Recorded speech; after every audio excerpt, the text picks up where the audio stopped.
అందరికీ వందనాలండి. రోమపత్రిక 4వ అధ్యాయాన్ని చదువుకుందాం. కాబట్టి శరీరము విషయమై మన మూల పురుషుడగు అబ్రహామునకేమి దొరికనని అందుము. అబ్రహాము క్రియల మూలంగా నీతిమంతుడని తీర్చబడిన ఎడల అతనికి అతిశయ కారణం కలుగును, కానీ అది దేవుని ఎదుట కలుగదు. లేఖనమేమో చెప్పుచున్నది, అబ్రహాము దేవుని నమ్మాను, అది అతనికి నీతిగా ఎంచబడును. పనిచేయవానికి జీతం రుణమే కానీ దానమని ఎంచబడదు. పనిచేయక భక్తిహీనుని నీతిమంతునిగా తీర్చువాని యందు విశ్వాసం ఉంచువానికి వాని విశ్వాసము నీతిగా ఎంచబడుచున్నది.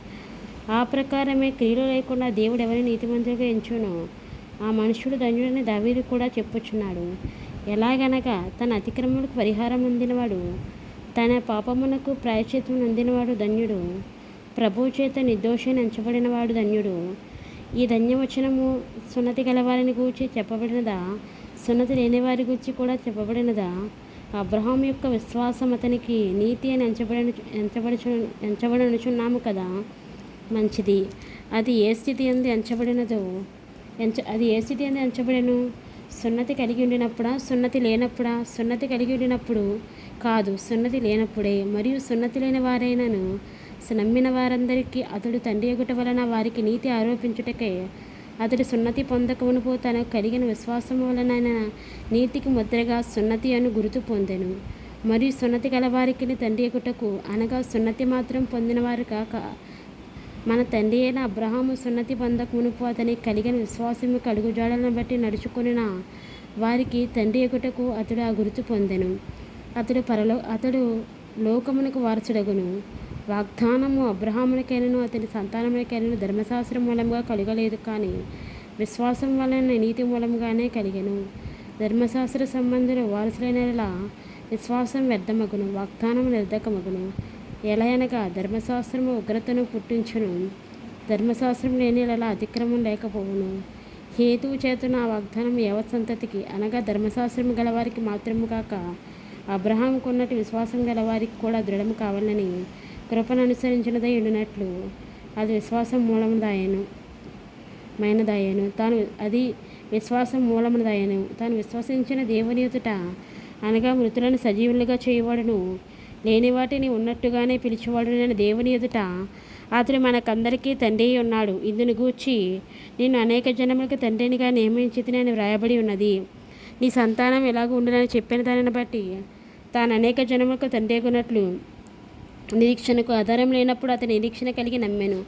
మరియు అతడి విశ్వాసమందు బలహీనుడు కాక రమారమి 100 ఏండ్ల వయసు గలవాడై ఉండి అప్పటికీ తన శరీరం మృతతుల్యమైనట్టును సారా గర్భమును మృతతుల్యమైనట్టును ఆలోచించను. కానీ అవిశ్వాసం వలన దేవుని వాగ్దానముని గురించి సందేహింపక దేవుని మహిమపరిచి ఆయన వాగ్దానం చేసిన దాన్ని నెరవేర్చుటకు సముద్రుడై రూఢిగా విశ్వసించి విశ్వాసం వలన బలము నొందెను.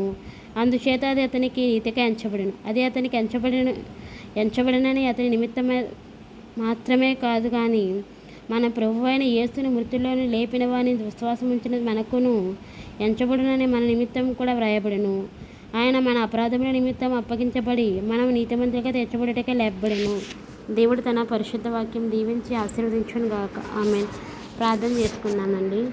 సర్వోన్నతుడైన దేవుడు తన పరిశుద్ధ వాక్యం దీవించి ఆశీర్వదించును గాక. ఆమేన్.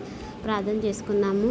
సర్వోన్నతుడైన యేసయ్య, సర్వాధికారమైన తండ్రి, ఘనమైన పాదాలకి వందనాలు, స్తుతులు, స్తోత్రాలు ప్రభా. ఈ ఘనమైన పాదాలకు వందనాలు, స్తుతులు, స్తోత్రాలు. యొక్క దినం చూడడానికి ప్రభా మీరు మాకు ఇచ్చిన గొప్ప శ్రేష్టమైన వాక్యాన్ని బట్టి నాయన ఒక వందనాలు, స్తుతులు, స్తోత్రాలు ప్రభా. యొక్క శ్రేష్టమైన ధన్యతను మాకు ఇచ్చారు. ఈ దినంలో ప్రభా మీకు వందనాలు. యొక్క రోమపత్రిక 4వ అధ్యాయాన్ని మీరు ధ్యానం చేసుకోవడానికి ఇచ్చిన నాయన గొప్ప శ్రేష్టమైన సమయాన్ని బట్టి అవకాశాన్ని బట్టి నీకు వందనాలు ప్రభా. నీకే స్తుతులు, నీకే స్తోత్రాలు. తండ్రి నీ బిడ్డలైన ప్రభా మాయల ప్రభా నీ కనికరాన్ని నీ కృపని ఎల్లప్పుడూ చూపించే దేవుడుగా మా పక్షంగా మీరున్నందుకు మీకు వందనాలు. సర్వోన్నతుడైన యేసయ్య నాయన ప్రభా తండ్రి నాయన యొక్క వాక్యాన్ని విడిచిన బిడ్డలందరి హృదయాలను ప్రేరేపించండి. వారి యొక్క అంతరంగ కోరికలను బహిరంగ కోరికలు యుక్తకాలమందు నెరవేర్చండి. వారికి ఏది కొదువుగా ఉండి నాయన నీ సన్నిధిలో కావాలి ప్రభా అని మొర్ర పెడుతున్నారు. ఆ బిడ్డలకి నాయన మెండైన దీవెన ఆశీర్వాదాలను దయచేయండి. ఎల్లప్పుడూ నీ కృప కాపుదల కరుణ నింపి నడిపించండి. దేవాది దేవునివైన యేసయ్య నీ రాకడ సమీపమైనందుక నీ రాకడ ఎత్తబడగలిగే ధన్యతను దయచేయండి. యేసు నామములో ప్రభా తండ్రి సమస్త విషయాల నీ సహాయాన్ని కరుణ నీ కృప నీ కాపుదల ప్రభా నీ బిడ్డల పక్షంగా ఎల్లవేళలా చూపించండి తండ్రి. యేసయ్య నీకే స్తోత్రములు, నీకే వందనాలు ప్రభా. నీకు ఈ లోకంలో అసాధ్యమైంది ఏదీ లేదు ప్రభా. నీ కన్నులకు మరిగైంది కూడా ఏదీ లేదు ప్రభా. యేసు నామములో వేడుకుంటున్నాము తండ్రి. ఆమేన్.